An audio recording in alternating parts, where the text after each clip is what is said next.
प्रशांत किशोर के आने के बाद मुस्लिमों में एक बड़ी डिवीजन जरूर हुई है और एक भाग जो है मुस्लिमों का, जो हम कह सकते हैं कि पढ़ा लिखा जो कौम है मुस्लिमों में, जो एक भाग है वो प्रशांत किशोर के साथ कहीं ना कहीं जुड़ने का काम बिल्कुल साफ तौर पर किया है। और तिरहुत स्नातक निर्वाचन क्षेत्र का जो चुनाव होने वाला है इसमें भी प्रशांत किशोर दावा कर रहे हैं कि एनडीए और महागठबंधन के उम्मीदवार की हार होने वाली है और हमारे तरफ से जो उम्मीदवार दिए गए हैं इनकी जीत सुनिश्चित है। प्रशांत किशोर बीजेपी की बी टीम है और प्रशांत किशोर बीजेपी के लिए काम कर रहे हैं। वो अपने पार्टी के उम्मीदवारों के लिए प्रचार नहीं कर रहे हैं बल्कि बीजेपी के प्रत्याशियों के लिए प्रचार कर रहे हैं। शिक्षकों के प्रति दोहरी नीति रही है, चाहे शिक्षकों के लिए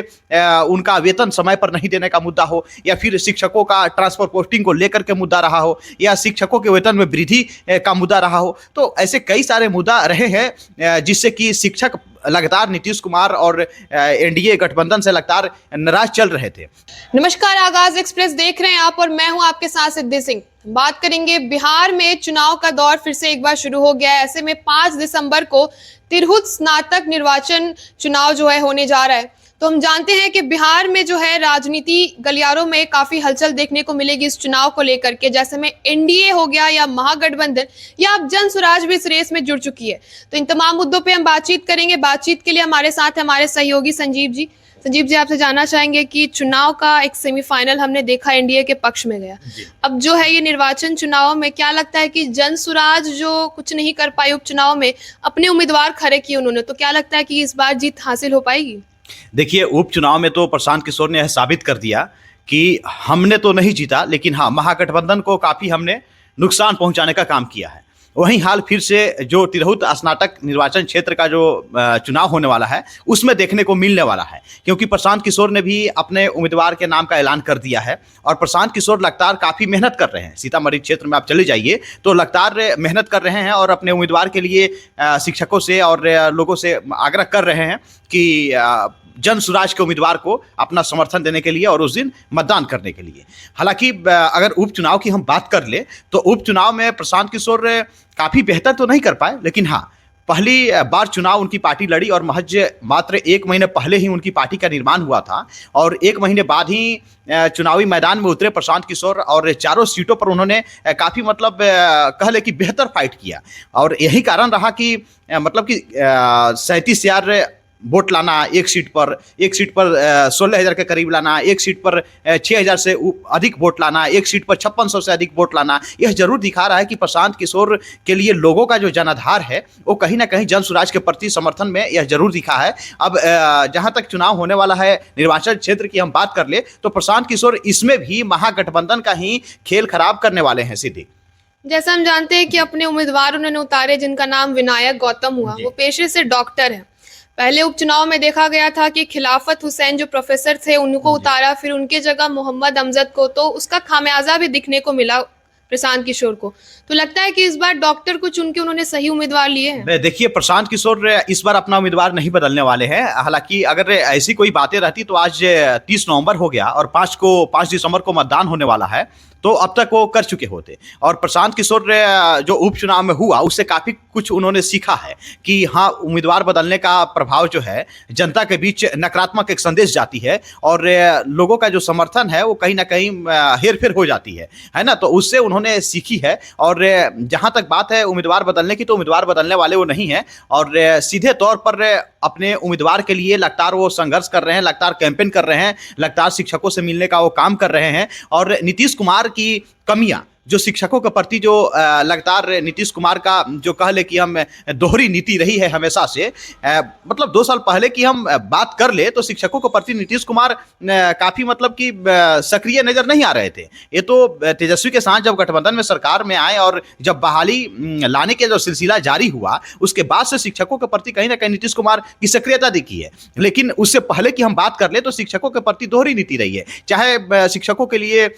उनका वेतन समय पर नहीं देने का मुद्दा हो या फिर शिक्षकों का ट्रांसफर पोस्टिंग को लेकर के मुद्दा रहा हो या शिक्षकों के वेतन में वृद्धि का मुद्दा रहा हो। तो ऐसे कई सारे मुद्दा रहे हैं जिससे कि शिक्षक लगातार नीतीश कुमार और एनडीए गठबंधन से लगातार नाराज चल रहे थे। नाराजगी थोड़ी सी दूर हुई है कि नई नई रिक्तियां सामने आ रही है, नई नई बहाली के माध्यम से, बीपीएससी के माध्यम से शिक्षकों को लाया जा रहा है। हालांकि शिक्षक काफी अभी भी नाराज है नीतीश कुमार से, क्योंकि जो पुराने शिक्षक हैं उन्हें फिर से परीक्षा पास करके फिर से उन्हें कहीं ना कहीं मतलब कि लाना, ये सब कहीं ना कहीं शिक्षकों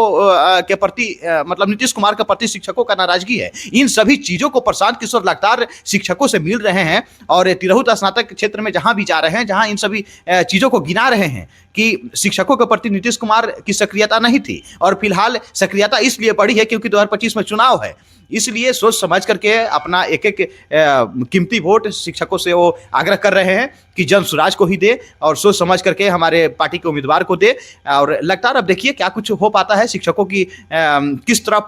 कह ले कि हम दिमाग जाता है। क्या नीतीश कुमार के जो उम्मीदवार हैं, अभिषेक झा जो जेडीयू की तरफ से उम्मीदवार बनाए गए हैं, एनडीए गठबंधन की तरफ से उम्मीदवार हैं, उनकी भी लगातार उनके तरफ से भी दावा किया जा रहा है कि काफ़ी उनका पहले से मजबूत पकड़ रहा है, क्योंकि अभिषेक झा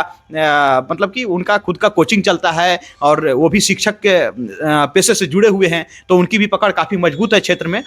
हालांकि प्रशांत किशोर की मेहनत कितना रंग ला पाती है और कितना मतदान जनस्वराज के उम्मीदवार के प्रति हो पाता है, यह तो 5 दिसंबर को शाम होते ही पता चल जाएगा सीधी। आपने जैसे बताया कि शिक्षक जो है नीतीश कुमार से नाराज चलती है, लेकिन देखा जा रहा है कि उपचुनाव में प्रशांत किशोर ने महागठबंधन के वोट में एक अच्छी सेंध मारी है। 3 सीट महागठबंधन की थी, अब जाकर के चारों एनडीए के पास चली गई। तो क्या कहा जा सकता है कि प्रशांत किशोर एनडीए के लिए ही चुनाव लड़ रहे थे? देखिए सीधे तौर पर विपक्षी गठबंधन के तमाम जितने भी नेता हैं, आप देख लीजिए उन लोगों का जो भी बयान आया है उपचुनाव के नतीजों के बाद, और पहले भी लगातार राजद पार्टी की तरफ से जो भी बड़े नेता है, चाहे जगदानंद सिंह हो या फिर तेजस्वी यादव हो, वो लगातार बोलते आए हैं कि प्रशांत किशोर बीजेपी की बी टीम है और प्रशांत किशोर बीजेपी के लिए काम कर रहे हैं। वो अपने पार्टी के उम्मीदवारों के लिए प्रचार नहीं कर रहे हैं, बल्कि बीजेपी के प्रत्याशियों के लिए प्रचार कर रहे हैं और बीजेपी उनको फंडिंग करती है ना। लगातार विपक्षी नेताओं की तरफ से प्रशांत किशोर पर एक बड़ा आरोप लगते रहा है कि आपके पास पैसा कहां से आ रहा है। कहीं ना कहीं बीजेपी के बड़े नेताओं की तरफ से आपको फंड दिया जा रहा है, जिसके बदौलत आप पे ये सब कर रहे हैं, इतनी मेहनत कर रहे हैं, घूम रहे हैं,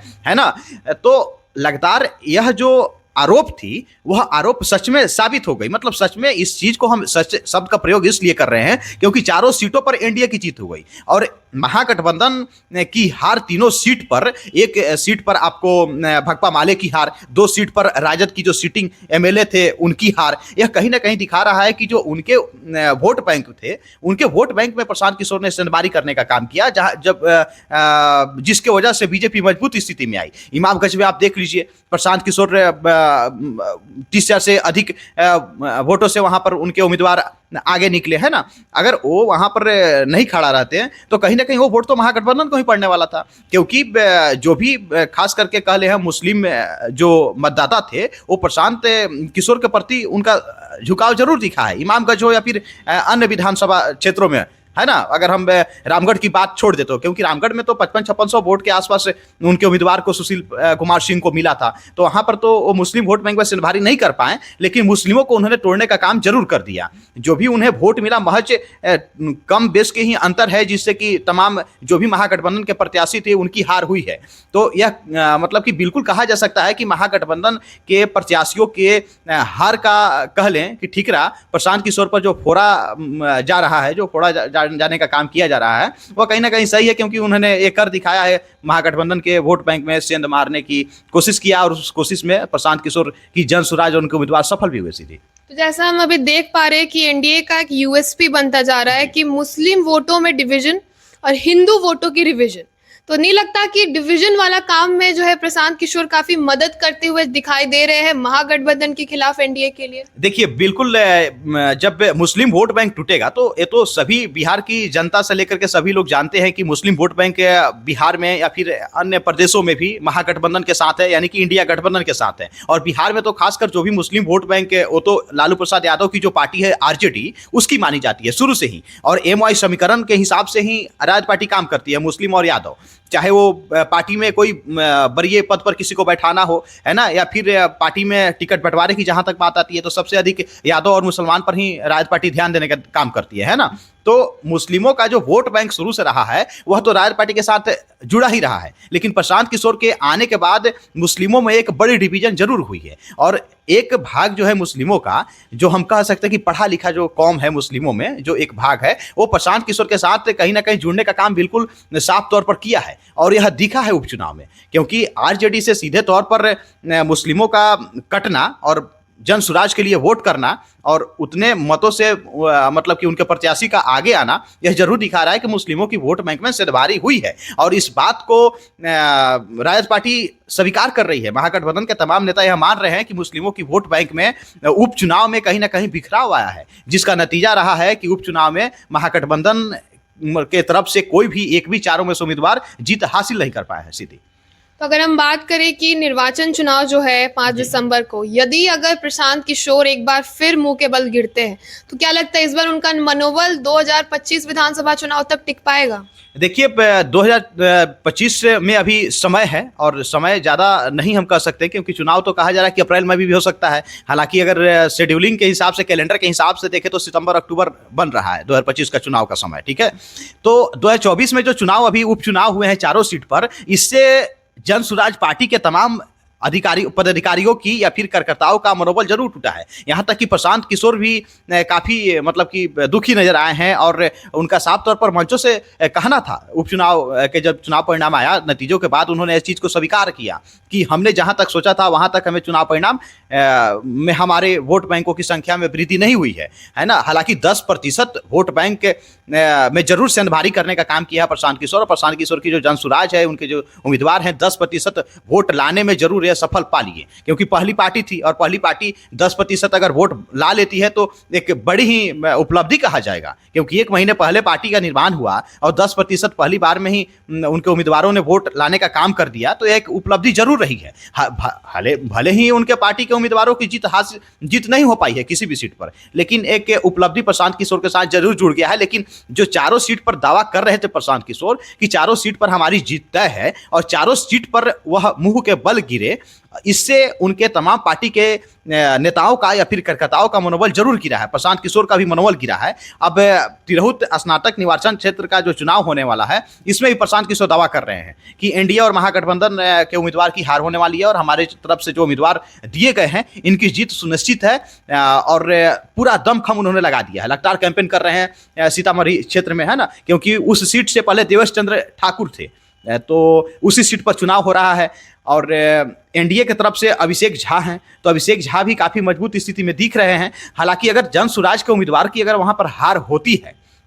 तो प्रशांत किशोर के लिए एक नकारात्मक जरूर उनको ऊर्जा भी मिलेगी, नकारात्मक ऊर्जा, क्योंकि उससे मनोबल टूटेगा और एक नकारात्मक प्रभाव जरूर जनता के बीच जाएगी कि प्रशांत किशोर दो मतलब क्या कहे कि परीक्षा में फेल हो गए। पहला परीक्षा तो उपचुनाव था उनके लिए, और दूसरा परीक्षा जिसमें पास होने की दावा कर रहे हैं वह स्नातक निर्वाचन क्षेत्र है। अगर उसमें हारते हैं तो पार्टी के लिए और बिहार की जनता के बीच एक नकारात्मक संदेश जाएगी, क्योंकि जिस रफ्तार से उपचुनाव से पहले जन सुराज से लोग जुड़ रहे थे लगातार, वह रफ्तार थम गई है। पहले उपचुनाव होने से पहले जन सुराज का हला बोल था, लेकिन अब आप देख लीजिए चुनाव परिणाम के बाद अब जन सुराज के प्रति लोगों का मनोबल भी टूटा है, और लोग भी कह रहे हैं नहीं नई पार्टी है, अभी इनको समय लगेगा आने में, है ना। लेकिन वहीं पहले जो उमंग था कार्यकर्ताओं के अंदर, वो उमंग खत्म हो गई। अगर फिर से हार जाते हैं स्नातक निर्वाचन क्षेत्र में इनके प्रत्याशी, तो एक बड़ा मनोबल टूटेगा, एक नकारात्मक संदेश जाएगी बिहार की जनता के बीच, और प्रशांत किशोर के लिए यह कह लें कि कहीं ना कहीं एक नकारात्मकता भरी एक ऊर्जा उनको मिलेगी इस हार से सीधी। जैसा कि आपने सुना कि प्रशांत किशोर एक बार फिर से चुनावी मैदान में खुद को तैयार कर रहे हैं। ये देखना दिलचस्प हो जाएगा कि एक बार फिर से एक्सपेरिमेंट करते हुए दिखेंगे प्रशांत किशोर। बिहार की जनता उनके इस चुनावी मैदान में कहां तक उनका साथ देती है, कहां तक वो आगे बढ़ पाते हैं, और 2025 विधानसभा चुनाव जो फाइनल रेस होगा, क्या प्रशांत किशोर उस रेस में दौड़ पाते हैं, खेल पाते हैं कि नहीं। तो ऐसे तमाम खबरों के लिए जुड़े रहिए हमारे साथ और देखते रहिए आगाज एक्सप्रेस।